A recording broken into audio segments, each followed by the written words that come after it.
and welcome to the 7th episode of Pre-Race Pulse right here on Racing America. We're so glad you're tuning back in to get all the latest NASCAR news and to preview the race weekend ahead. I'm your host for today, Taylor Kitchen. In this track that we're going to this weekend, it's a little personal for me from somebody who was born and raised in Ohio. Heading to Michigan, there's a bit of a rivalry there, but I do love the action at that track. It's so fast, it's so fun, and we're going to talk all about it a little later in the show. But for now, let's get to some of your NASCAR news. Congratulations are in order for Tyler Reddick and his wife Alexa on the birth of their baby boy. Tyler Reddick announced the news this past Sunday on his social media pages, and the name? Rookie George Reddick. So adorable, such a cute name. I am so happy for this now family of four, so congrats to the Reddicks, and congratulations are also in order for Denny Hamlin and his fiance Jordan Fish. At the time of recording this, they're still awaiting the arrival of their baby boy, but they have a bundle of joy on the way as well. So a major congrats to all of those families. Such exciting news, such exciting times in the NASCAR Cup Series garage. Speaking of, let's talk about a former NASCAR Cup Series driver in Cory Lejoy. Now, Cory announced this past week on social media that he's actually reuniting with Spire Motorsports. He will be piloting the number 07 entry for them in the NASCAR Craftsman Truck Series for 9 races, starting at Michigan, then at Richmond, and then finishing out the rest of the 2025 schedule for that team. So again, this is a homecoming for Cory Lejoy. Drove in the number 7 Cup Series entry for that team from 2021 up until last September.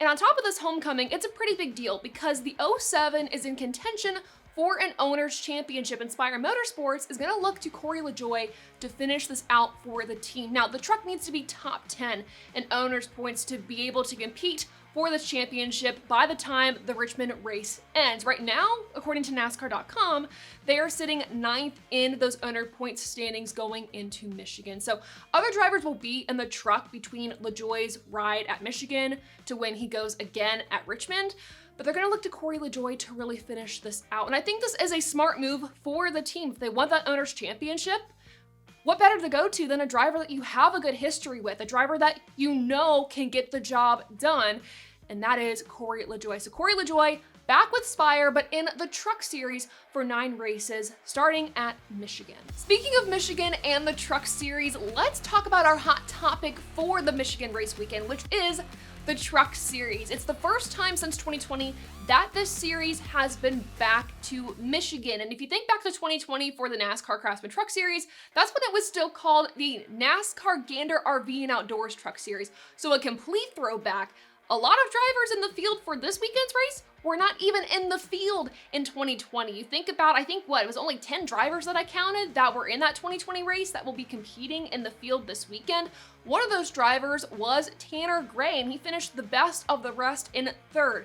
But none of them went to victory lane that race. So, going to be interesting to see how this field of trucks does going into the race for the Truck Series on Saturday. It is a Saturday race, so keep that in mind. But they're going to have to tame this 2-mile long track. It is so fast, it is so furious, pun intended, and with this track they have 73-foot sweeping corners, so wide corners to make moves, make mistakes. We have seen some wild moments at this track in the past few years. Flips, near flips, crazy wrecks, so it's going to be an interesting one to watch. But what drivers should you be watching? I want to talk about this with the Cup Series because we've had a 9-race streak of the Fords dominating this track, that is, until Tyler Reddick brought his Toyota to victory lane last year. If you think about it though, 2023, Martin Truex Jr. almost won that race against Chris Buescher. Of course, we know the blue oval won out there. But the 2 manufacturers I'm going to be looking at in terms of even teams as well is going to be the Ford teams and the Toyota teams to have fast pace here at Michigan. Other drivers I'm looking at are drivers that have had only a few starts in this race,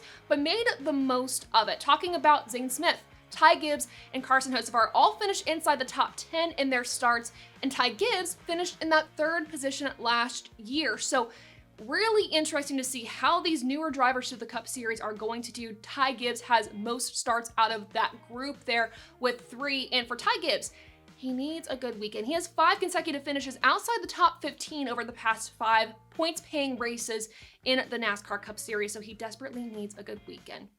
And for Zane and Ty, they've won at this track in other NASCAR National Series before, so could they make that a win in the Cup Series?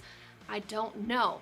We will find out. But for these races, how are you going to watch? Where do you need to watch? For the NASCAR Craftsman Truck Series, it's 12 p.m. Saturday. Again, I reiterate, Saturday on FS1. And for the Cup Series, it's 2 p.m. Sunday on Prime.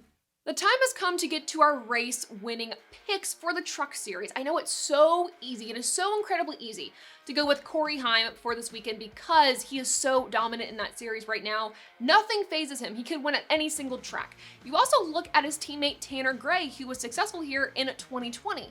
But I'm going to look a different direction. I think we could see a win from Grant Enfinger. This could be crazy, but he's on a streak of top 10s right now in the Truck Series, and I'm a big believer in momentum. So that's reason number one. Reason number two, he is a more veteran driver. He's raced at Michigan several times in the Truck Series, and all of those finishes, besides one, have been inside the top 10. So if anything, I think Grant Enfinger could have a fantastic weekend, if not find himself in victory lane. Last up for the Cup Series. Again, momentum. This is literally a theme with me for my race winning picks, but I really do think we could see a first-time winner in victory lane at Michigan, a hometown race winner, and that for me is Carson Hocevar. Now, Carson Hocevar has already won this week in his home track at Berlin Raceway.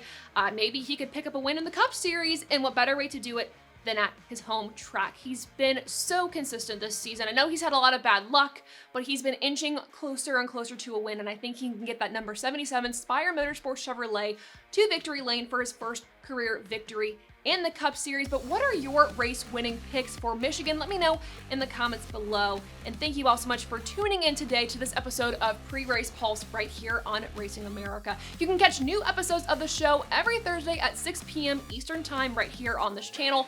Make sure you subscribe and make sure you give this video a thumbs up. Thank you all so much for tuning in, and we'll see you next time. Bye.